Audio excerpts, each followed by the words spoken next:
1. Speed determines level of consciousness. There are many levels of the first 3 stages. Someone lives a dream-like life despite being awake, like Khayali Ram, or someone who lives only in imagination. Someone remains asleep even while walking, like someone who is intoxicated, surrounded by worries, or what is called tamasic. The animals and birds around us are also awake, but we are more conscious than them. That is why we are humans. When the level of consciousness falls, we become animalistic. It is also said that a person becomes an animal when he is drunk. The trees and plants are in an even deeper state of unconsciousness. After death, a person's awakening. Memory store and feelings decide in which life he should be born. That is why the Vedas say that you should continuously practice being awake. Only awakening can free you from nature. 2. What happens after death? As soon as an ordinary person leaves his body, first of all there is deep darkness before his eyes, where he does not experience anything. For some time some sounds are heard, some scenes are seen as in a dream, and then gradually one gets lost in deep sleep, like someone goes into a coma. Some people get lost forever in deep sleep, while some take birth in another womb in this state itself. Nature provides them with a womb according to their feelings, thoughts and state of awakening. As is one's ability, so is one's womb. Or as is one's speed, so is one's prosperity or misery. Movement is related to opinion. Sumati is good. But if a person has good memory, whether good or bad, then he wakes up from sleep and tries to understand things. Still he is unable to differentiate between waking and dream states. He remains partly awake and partly asleep. But he is aware of his death.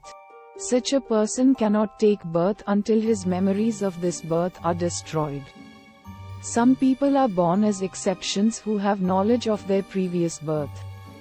But for a person who is very conscious, alert or meditative, difficulties arise in taking another birth, because according to the natural process, it is necessary to remain unconscious and memoryless for the second birth. Some of these people, who are only conscious, live in the world of ghosts or ancestors, and those who are awake wait for some time to find a good pregnancy. But those who are mere meditators or have meditated deeply are free to take birth anywhere and at any time as per their wish. These are primarily 3 types of divisions. There are other divisions which are mentioned in the Vedas. When we talk about motion, there are 3 types of motion. Normal speed, good progress and bad progress. Tamasak tendencies and actions lead to misery, that is, there is no guarantee as to when, where and in what kind of life a person will be born. It's like a demotion in consciousness, but sometimes a person's luck works out. 3. 5 sheaths and 4 levels of the soul. Kosha, root, prana, mind, intelligence and anand, state, waking, dream, sushupti and turiya. There is a soul which is anasame. There is another inner soul, pranmaya, which completes it. There is another inner soul, manomya. There is another inner soul, vijananamya, satyajananamya. There is another inner soul, anandmaya. Taittiriya Upanishad meaning, life in the root, mind in life, science in mind and joy in science. These are the 5 levels of existence of consciousness or soul. The soul lives together in them. It is a different matter who has what level of experience.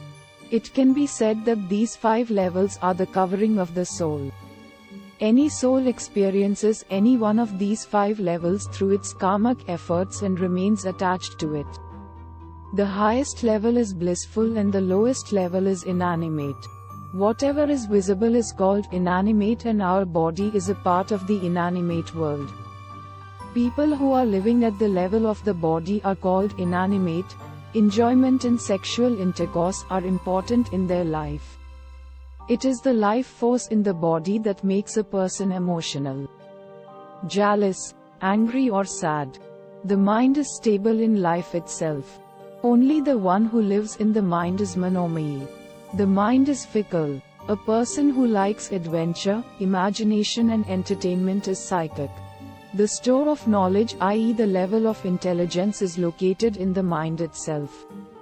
The one who is thoughtful and hardworking is in the level of Vijnanamaya Kosha. This scientific corpus also has some sub-levels. The Anandmaya Kosh is located in the Vigyanmaya Kosh itself. This is the ultimate state of the souls. Those living in this level have been called God, Arihant or enlightened. In this level only the feeling of pure joy remains, where a person experiences supreme power. It also has sub-levels. And the one who becomes free from even this level is called Brahmalim. There is only one God but many souls. This unmanifested, immortal soul holds 5 shells respectively, due to which it becomes visible, and gets entangled in the cycle of birth and death. This Pancha Kosh is the Pancha body. In which body a soul resides depends on its dedication and determination to God. 4 levels, according to Chandogya Upanishad 8-7. The soul experiences its existence in 4 levels: 1. Waking, 2. Dreaming, 3. Deep sleep and 4. Turiya state. In this, every born human being experiences 3 levels of experience. But the 4th level is experienced only by those who have become self-realized or who have attained salvation. He is in a state of pure turiya where there is neither wakefulness, nor dreams, nor slumber. Such persons are only observers, which is also called the state of complete awakening. A. Levels of cognition: waking, dreaming, deep sleep and turiya states. B. Sources of manifestation: root, prana, mind, intelligence and anand. Ultimately the root or endosperm sheath becomes visible. Prana and mind are experienced. But only the awakened man can understand the treasure of knowledge. The one who understands the scientific treasure also understands its level. Movement to higher levels occurs only through practice and awareness. Consciousness keeps falling to a lower level due to inaction. It is in this nature that the soul wanders in the said 5 cells. But the soul which becomes free from these 5 cells is called Brahmalim. This is the state of salvation. In this way, 5 bodies of the soul have been described in the Vedas: matter, life, mind, science and joy. These 5 bodies or cells have different names in different texts, which the Vedas call Brahma. Only that soul can realize that God which is situated in the blissful body. Gods, demons, ancestors and humans are not capable of this.